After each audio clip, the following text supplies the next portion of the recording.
جو पारा नंबर 21 की पहली आयत है, उसमें अल्लाह ने ये बयान फरमाया है कि इन्न सलात तन्हा अनिल फहशाए वल मुनकर, कि नमाज जो है वो बेहयाई से, बुरे कामों से रोकती है। अब सवाल यह हो सकता है कि हम तो रोज़ाना नमाज़ें पढ़ते हैं, पाँचों नमाज़ें पढ़ते हैं, और लेकिन हमारे गुनाहों में कमी नहीं आ रही, उसी तरह हम गुनाह करते रहते हैं। तो हाँ, ऐसे नमाज, इस आयत का फिर क्या मतलब हुआ कि जब नमाज बेहयाई बुरे कामों से रोकती? तो मकसद इस आयत का ये है कि नमाज को उसी तरीके पर पढ़ना है जो तरीके शरीयत ने हमारे सामने रखा है। नबी अलैहिस्सलाम ने फरमाया, सल्लू कमा रअयतुमूनी उसल्ली, नमाज पढ़ो जिस तरह तुम मुझे पढ़ते हुए देखते हो। सहाबाए किराम ने नबी अलैहिस्सलाम की नमाज नकल की, वो नमाज नोट की, हमारे सामने रखा, वो आज वो नमाज का तरीका हमारे सामने मौजूद है।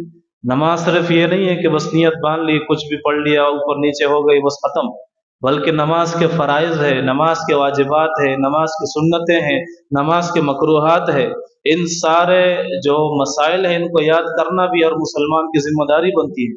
उसको तो ये तो मालूम होना चाहिए कि मैं नमाज पढ़ रहा हूँ, नमाज के फ़राइज़ क्या है। ऐसा ना हो वो फ़राइज़ में से कोई फ़र्ज छोड़ रहा है, उसकी वजह से उसकी नमाज ही नहीं हो रही। वाजिबात कौन कौन से हैं जिसकी वजह से सजदा सहव लाजिम आता है, सुन्नतें कौन कौन सी है, मकरूहात कौन कौन सी है, मुफ्सिदात क्या है जिसकी वजह से मेरी नमाज फासिद हो जाती है, टूट जाती है। तो इन मसाइल का याद रखना, इन मसाइल को जानना, फिर उसी के मुताबिक अपनी उस नमाज को अदा करना, सही शरीयत के तरीके के मुताबिक हम नमाज पढ़ेंगे तो बहुत जल्द हमें अपनी नमाजों का जो नतीजा है वो सामने नजर आएगा। फिर हम खुद अपने अंदर असर महसूस करेंगे कि नमाजों की वजह से हमारे अंदर कितनी तब्दीली आ रही है। तो सारा मदार हमारे नमाज के तरीके पर है कि नमाज हम किस तरीके से पढ़ रहे हैं।